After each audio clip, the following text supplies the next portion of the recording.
Johnny Rock Show.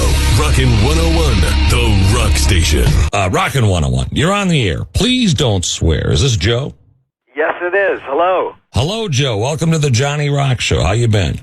Oh, I'm feeling great today. And how's everything going at the Johnny Rock Show? Oh, much better now that you're here. We're mourning the loss of Queen Elizabeth and mourning the fact that Ozzy only got to play 20 seconds of his brilliant new song on national television last night. But apart from that, everything's fine.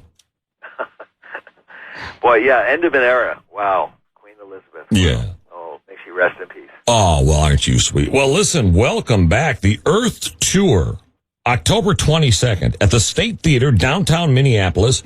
They're claiming 2.5 hours of great rock and roll with a short intermission in the middle so we can all hit the men's room. But it looks amazing. What can we expect? Because I can tell it's been over 2 years since you've been on the road and had to postpone because of the pandemic, right?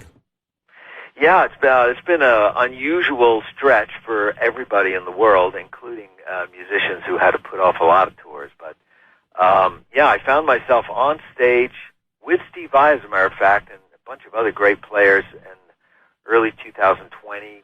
You know, we were playing down in Los Angeles at the NAMM show, and all of us, as innocent as can be, that there was something, you know, dark clouds forming right outside the venues.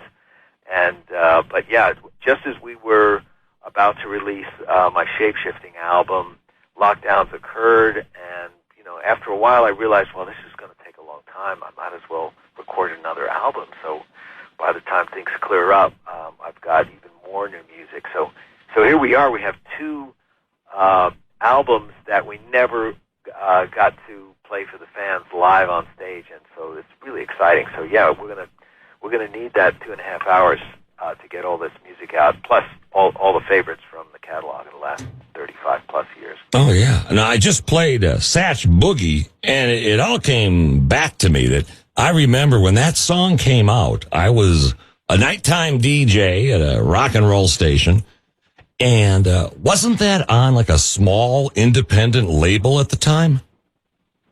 At the time, Relativity Records was really a small label out of Long Island, New York.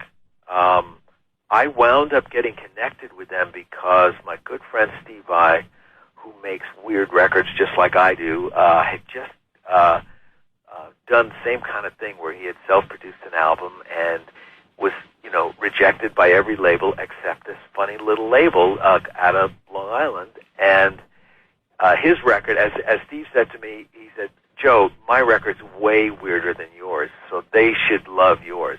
Let me, you know, make the introduction. And it turned out to be fortuitous. Cliff Coltrari, who was the A&R guy there, the only A&R guy there, it's a small label, was a crazy guitar player too, and so he really loved what all the new guitar players were doing at the time.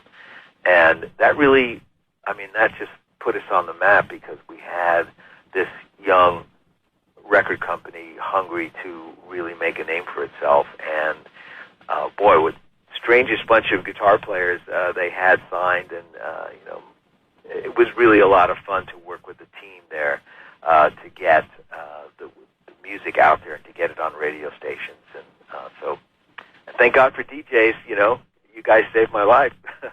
That sounds like a Mariah Carey song. A DJ saved my life. Listen. Well, thank you. We should write that. Yeah, there you go. Now, it's all, again, it's coming back to me here as you're telling the story of the record label.